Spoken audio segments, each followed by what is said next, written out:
Can you tell us a little bit more about what happened on October 10th, where I think more than $19 billion were liquidated, and what exactly happened that led to such a big liquidation, and how that could have been avoided? Let's pause for a second and go think about how a traditional futures exchange works in terms of its risk waterfall. So number one, every traditional exchange from NASDAQ to CME has these notions of price bands where basically they try to prevent flash crashes where, if let's say there's a bug in the matching engine, or if the liquidity just temporarily falls away, the last thing they want is a stock going from 100 to a penny and then back to 99, such that when it goes to a penny, a bunch of people get completely wiped out. And so what they'll have are these circuit breakers, price bands, volatility halts, where if it moves more than X% from some benchmark or a previous close, the market pauses for a second. It gives everyone a chance to take a breath and reestablish liquidity and make sure that the market is either has actually moved down, or if it's been unfair, they can move back to the right place. So that's something that we do that, generally speaking, decentralized exchanges don't have.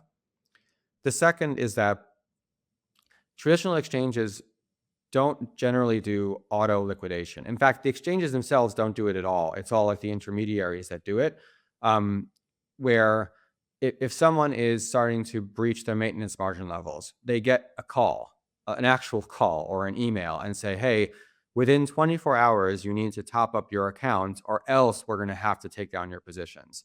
It's rare, and only in some of the most retail kind of brokerages in the US does someone actually get auto liquidated in real time. A lot of that sort of end of day batch processing, which it has its pros and cons, but it definitely results in fewer kind of unfair liquidations.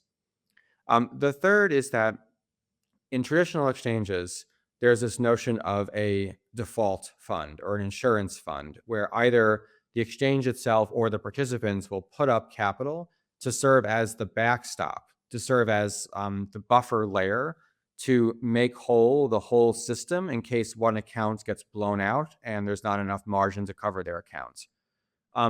In a lot of the decentralized exchanges, they do this thing called ADL, or automatic deleveraging. In the traditional financial world, that's called tear-ups, where you tear up the position. You pretend it didn't happen.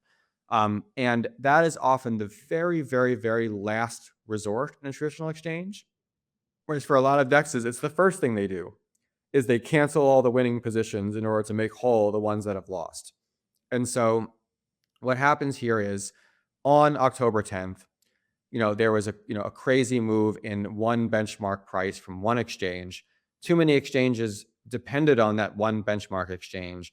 And the second that this thing moved, instead of it getting paused or bad points getting thrown out or it averaging out or it taking a breath, it just immediately went in market orders, tons of different accounts, and sold them off.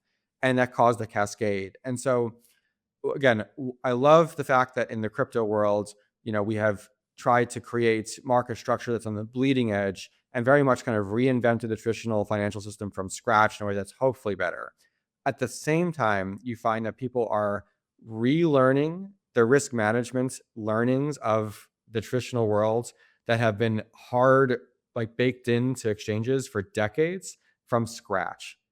I think, I think a lot of exchange operators in the crypto space would do well to take a look at how these exchanges are operated in the US, like NASDAQ and CME, learn those rules and try to figure out which one should apply so that kind of thing doesn't happen again.